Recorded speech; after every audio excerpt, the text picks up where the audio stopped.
Hey, so we're going to look at section 0.6, and we're going to specifically look at 1 through 24 and just kind of get a feel for radicals.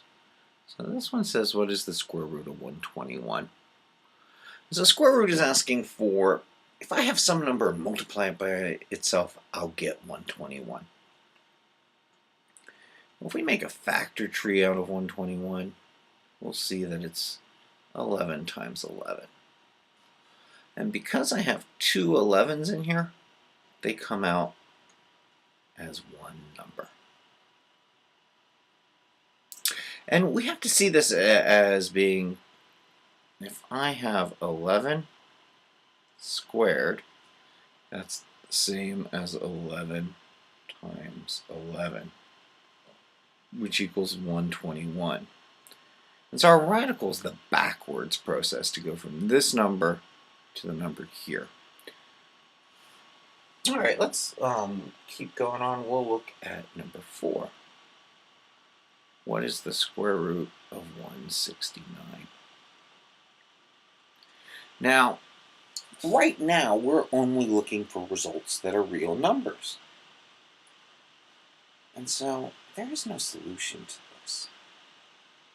And I know we're used to getting solutions, but having something that's actually no solution pops up every now and again. And what we want to entertain here is this is saying that I need two numbers when multiplied by themselves will give 169. Well, negative 169. Well, 13 times 13 equals 169. Okay? I have a number that's multiplied by itself. So that doesn't give the negative. Well, I can try negative 13 times negative 13. That still gives me positive 169. There's no combination of some exact number and itself that gives you a positive number, or a negative number. My apologies. Anything squared will always be positive.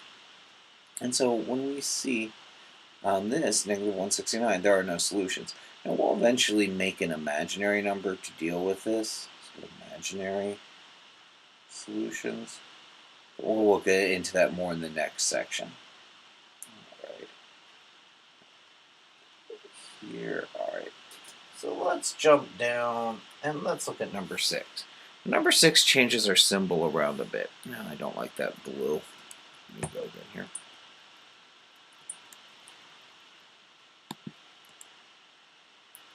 Let's go back. I'll do a yellow this time. So number 6, we're changing our symbol a bit. And we have 3 written out here. When we don't have a number in front, it's assumed that we're doing square roots.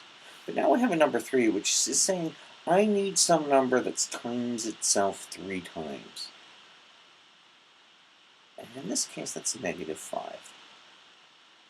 And what we can see is if we make a factor tree out of this,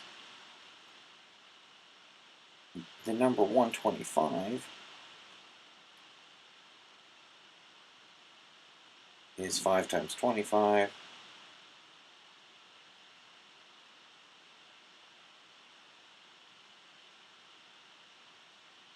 And 25 is 5 times 5. And so we have these 3 5s that all multiply together to give us 125. Now to get the negative, we have to realize that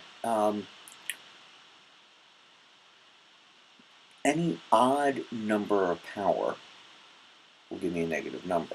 Because I have an odd power here, right, I have a cube root, scratched way too much on that, but I have a cube or 3, which is odd. It means this negative is going to come out and sit in front of this.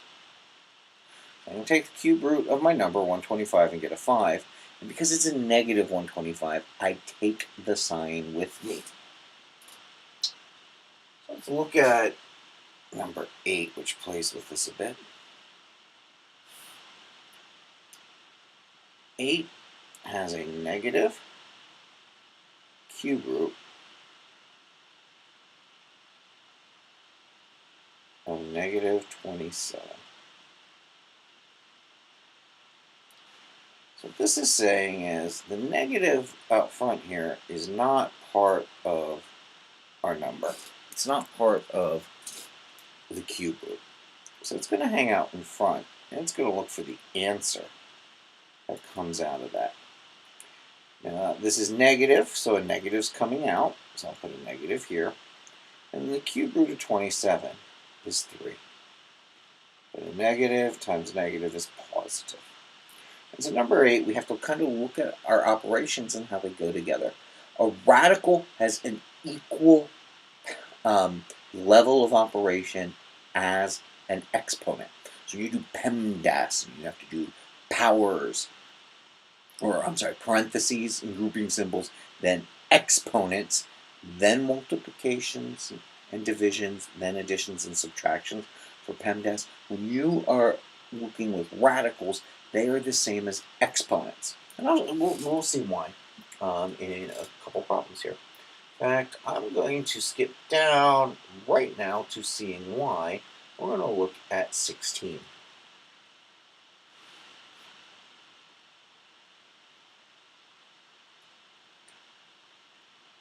Let's get 16 on the go here. I think I'll go to a green.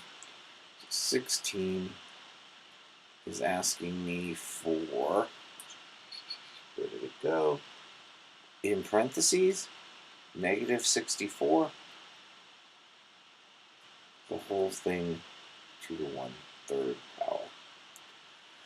So I have an odd number in the bottom, so my negative's going to stay. And a 1/3 fraction is actually asking for the cube root. And so the cube root of 64 is 4. Well, how could we see this in other ways? Well, I could say, if I cube root this whole thing, or cube this whole thing, if I cube my negative 4, I get negative 64. Right? But I'm taking it to the 1/3 power. That pen is making that look weird. Let me rewrite this again, just so we get a little bit of clarity in this. So, negative 4 all to the 3rd power is the same as negative 64. So it's the same thing as in this parentheses. So I'm going to put my outer parentheses here. And I'll take it all to the 1/3 power.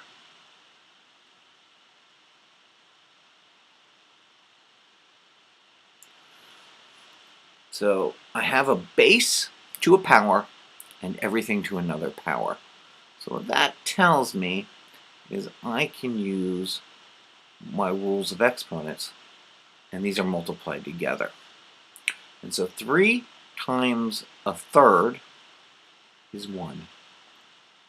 So that's negative 4 to the 1st.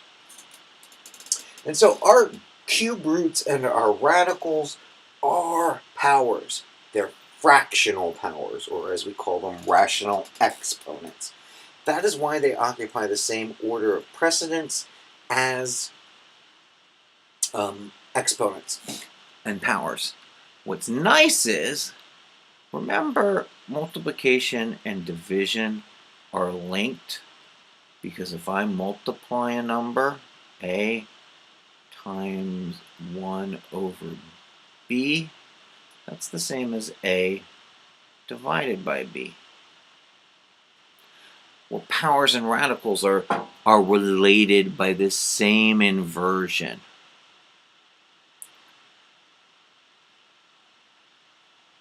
That the cube root, actually the bth root, I like that, the bth root is the same. My A is horrible. Finally get my pen back and it's not writing as clear. So, is the same as a to the 1 over b. And this is because division is the inverse of multiplication. Roots are the inverse of powers. And so these things are all related. All right, more videos to come.